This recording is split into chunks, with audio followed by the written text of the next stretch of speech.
Taip, pirmoji eilėje veido raudonis tai yra genetinė problema. Tai yra, jinai pasireiškia žmonėm, kurie turi genetinį polinkį jie sirgti. Kaip taisyklė, tai yra šviesios odos savininkai, pirmas, antras odos tipas. Pas mus tokių žmonių labai daug.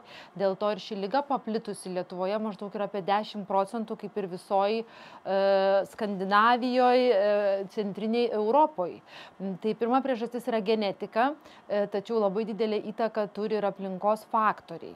Ta vadinamoji epigenetika, ką mes darom su savo genetika. Tai šiai lygai yra būdingi silpnesni kapiliarai, kurie sunkiau adaptuojasi prie temperatūros pokyčių. Dėl to, kai temperatūra keičiasi ir visos situacijos, kai jos keičiasi, kaip pirtis, aštrus maistas, karštas maistas, sportas, stresas, saulės spinduliai, tie kapiliarai nemoka prisitaikyti prie pasikeitusių sąlygų. Ir jeigu jie išsiplečia, jiems sunku susitraukti. Dėl to ta rožinė irgi turi net kelias stadijas, nebūtinai tai yra labai sunki rožinė, jinai gali būti tokia prerozacėja, dar rožinė, kuomet tik žmogus parausta, bet dar susitraukia tie kapiliariai. Tuomet yra pirma stadija, kai žmogus užrausta ir lieka paraudęs ir atsiranda smulkios telengiaktazijos, smulkus kapiliariukai išsiplėtę, vėliau gali atsirasti pūlinukai, dar vėliau gali būti ir mazgai. Tai tokios pagrindinės priežastys - genetika, epigenetika, aplinkos faktoriai ir sukelia šią ligą. Veido rožinė viena iš kapiliarinių ligų, uždegiminė, bet yra labai daug kitų kraujagyslinių problemų. Tai jos gali būti įgimtos ir įgytos. Įgimtos vėlgi gali būti veninės malformacijos, tai venų problemos, arterijų, stambių, smulkių arterijų problemos ir taip toliau. Tai vienas iš tokių dažniausių kraujagyslių pakitimų, jau kaip kraujagyslinių gerybinių auglių, tai yra hemangiomos, su kuriomis gimsta tikrai nemažai naujagimių. Vėlgi jie atsiranda ne iš karto, bet pirmais mėnesiais po gimimo ir iki 5-6 metų dažniausiai sunyksta. Dažnai ir nereikia gydymo, bet kartais reikia gydymo, kai tai yra veide, galūnėse, ant lytinių organų. Ir jeigu neišnyko, mes galime gydyti ir vėliau tas įgimtas hemangiomas, tam pasitarnauja lazeriai, kartais reikia ir vaistų.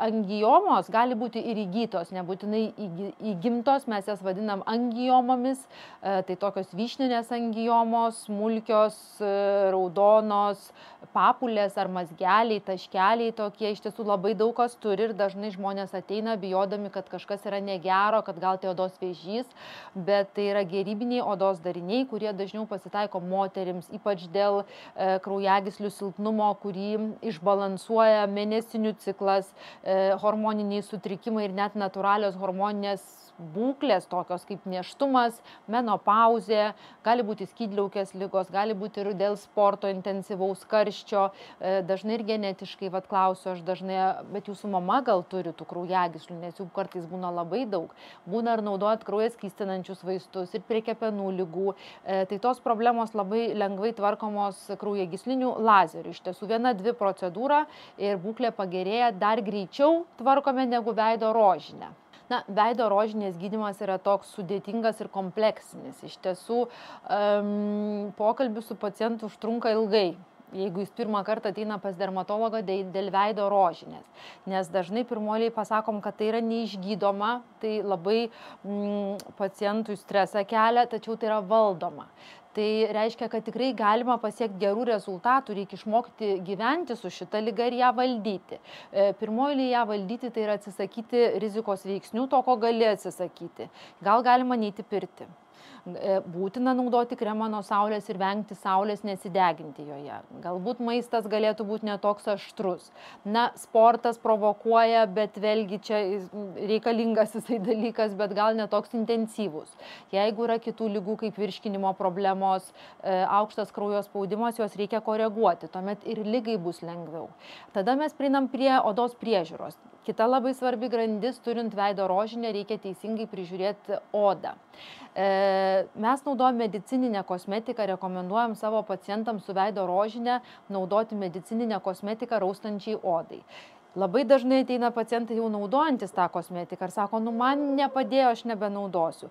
Bet ta kosmetika jinai neturi gydyti veido rožinės. Reikia taip suprasti, kad jos reikia, nes jinai dažnai turi apsaugą nuo saulės rytais, jinai turi kapiliarų sutraukiančių ir juos stiprinančių priemonių, vitaminų, vitamino C, K, astaksantinų, kitų medžiagų, kurie stiprina kapiliarus ir tiesiog jum rožinė lėčiau progresuos. Dėl to jos reikia naudoti kasdieną kaip palaikomąją tokią priemonę, na, kaip valyti dantis. Tiesiog, va taip reikia prižiūrėti veidą su rožinė. Ir tuomet mes prieinam prie gydymo, kuris gali būti vietinis, sisteminis ir fizinės priemonės. Vietinis gydymas labai priklauso nuo formos. Jisai daugiau tinka, jeigu mes turim uždegiminę veido rožinę, tai yra jau turim pūlinukus, papulės, pustulės, mazgus turime, tuomet mes skiriame vietinius vaistus, antibiotikus ir kitas priemonės. Jeigu liga yra sunkesnė, mes skiriam sisteminį gydymą, dažnai tai yra antibiotikai arba vitamino A derivatai. Ir jeigu mes turime tą pirmą ligos stadiją, tai yra raustanti oda, kuperozė, pirma veido rožinė stadija, kai oda yra paraudus ir smulkus kapiliarai, puikiai tinka gydymas lazeriu, kuris tos ligos neišgydys, bet jisai estetiškai pagerins vaizdą. Teisybės dėlei reiktų paminėti, kad vienos procedūros dažniausiai nepakanka, tai yra kursas procedūrų, 2-4 procedūros ir vėlgi ta rožinė po kurio laiko jinai pablogėja. Pacientai dažnai klausia, kaip ilgai man laikysis lazerio rezultatas. Tai aš to pasakyti negaliu, tai priklauso nuo paciento, dažniausiai nuo ligos išreikštumo, nuo rizikos veiksnių jo gyvenime, kaip jisai juos koreguoja, kiek jis kitų ligų turi, bet visi dažniausiai būna patenkinti, kai jie supranta, kad vieno prisilietimo, vieno kremo nepakaks, nesutvarkysim, bet su daugeliu priemonių mes suvaldysim tą ligą. Jeigu mes turim odos darinius, jau kaip gerybinius kraujagyslinius auglius, su kremais dažniausiai nieko nebepadarysim, tuomet lieka arba nieko nedaryti, jeigu žmogui nemaišo, arba mes galime gydyti lazeriu. Ir dažnai rezultatai yra geresni negu gydant veido rožinį, jie yra greitesni. Dariniai išnyksta daug greičiau. Vėlgi, jeigu tai yra vaikas, mes dažnai sakom dėl amžiaus ir dėl to, kad ta būklė dažnai pagerėja su amžiumi, jeigu tai yra ne veide, ne lytiniuose organuose, ne ant pirštų yra negydoma. O suaugusiems žmonėms įgytos hemangiomos, angiomos, jos tikrai lengvai ir paprastai šalinamos lazeriu. Kraujagysliniam dariniam šalinti naudojamas kraujagyslinis lazeris. Šis mūsų prietaisas kompaktiškas, patogus ir gydytojų, ir daug vietos neužimantis, ir paciento negąsdinantis taip stipriai kaip kiti, kuris veikia tokiose bangose, kurias sugeria kraujo pigmentas hemoglobinas. Ir būtent sugeria hemoglobinas kraujagyslėse jisai būna ir kraujagyslės sulipinamos. Lazerio spindulys, taip liaudiškai tariant, veikia į kraują ir sulipina kraujagyslės. Ta kraujagyslės sienelė sulimpa ir nelieka jų. Tačiau reikia laiko, kad tas sulipimas, kaip šašas viduje pasidaro, kad kraujotaka jį išnešiotų ir tiesiog oda toj vietoje po oda kapiliaras pasveiktų ir jo neliktų. Dėl to rezultatas matosi po 2-4 savaičių. Ir jeigu per 2 savaitės jūs dar matot kapiliarą, dar nereiškia, kad tas rezultatas nėra jo, bet jis dar gali būti. Bet labai svarbu pirmas 2-4 savaitės laikytis gydytojo nurodymų. Tai yra tikrai neiti pirti, tikrai vengti karščio, nes kapiliarų suspaudimas, sulipinimas pradžioje yra toksai švelnus. Ir kiekvienas karščio antplūdis, pirtis, kas priplūsta kraujas į veidą, pramuša tos kapiliarus. Vat būtent dėl to dažnai mes negalim pasakyti, kiek jums reiks procedūrų ir kokį jūs rezultatą pasieksit. Net neaišku, mes visi skirtingose sąlygose gyvenam ir jie skirtingai reaguojam. Jeigu mes turime darinius kraujagyslinius odos, dažnai užtenka tiesiog priglausti lazerį ir iš karto hemoglobinas tenai sudega, susidaro šašas ir 1-2 procedūros organizmas išnešioja ir nieko nelieka toje vietoje. Kartais lieka balta dėmė, bet dažnai nelieka net randelio toje vietoje. Na, taip, Globaliai paėmus, taip, žiūrint kokiai problemai. Jeigu tai kraujagysliniam dariniam angiomom, tai yra pats efektyviausias metodas. Jeigu veido rožiniai, pirmai jo stadijai, kai mes turim raudoną veido odą ir kapiliarus, tai taip pat tai, ką mes galim padaryti saugiai, nepaliekant randų, nes kito būdo gydymo tiesiog nėra. Tai yra saugu ir efektyvu, taip.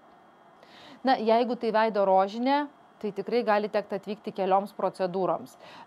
Dėl to, kad dažniausiai tų kapiliarų būna daug. Dėl to, kad tuo metu, kai mes su lazeriu juos užtraukiam, efektas bus po 2-4 savaičių, kai organizmas išnešios tą mikro šašelį kapiliarę, bet per tą laiką, jeigu eisit į karštį, stresas, gal taip va kažkas liga kokia, ar vaistų, aspirino gal teks išgerti, jum pramuš ir efekto bus mažiau, negu būtų kitam žmogui. Dėl to reikia tas procedūras kartoti. Vienas dalykas, dažnai kapiliarai kryžiuojasi, mes nuimam vieną sluoksnį, jeigu jų labai daug. Antras dalykas, tas efektas priklauso nuo organizmo, nuo jūsų, nuo sąlygų ir mes negalim pasakyti, kiek tų procedūrų reikės, bet tikrai reikės ne vienos. Jeigu problema yra kojose, tai yra išsiplėtę kojų kraujagyslės. Pirmas klausimas visą laiką būna, ar jūs buvote pas gydytoją angiochirurgą. Kodėl? Nes paviršinės kojų kraujagyslės tai yra toksai gilesnių problemų veidrodis. Jos rodo, kad kažkas viduj gal negerai. Dėl to pirmoji angiochirurgas turi ištirti giliasias venas. Tuomet galbūt tai yra venulių problema, galbūt jisai jums suleis sklerotizantą, atliks skleroterapiją ir tik tuomet, jeigu liks smulkios paviršinės kraujagyslės, mes jas galime šalinti lazeriu, bet ne su šituo. Su kitu kraujagysliniu lazeriu mes turime ilgesnės bangos kraujagyslinį lazerį, kuris veikia stambesnės kraujagyslės ir šalina smulkius kojų kapiliarus. Vėlgi su tam tikrom sąlygom, nepakanka vienos procedūros, reikia kelių, tai turi būti jau po angiochirurgų procedūrų, nešiojant elastinės kojines, naudojant venotonikus ir turint racionalius lūkesčius, kad pagal tyrimus maždaug 70% geriausių atvejų nunyksta kojų kapiliarų gydant lazeriais, net ir skleroterapija nunyksta panašiai.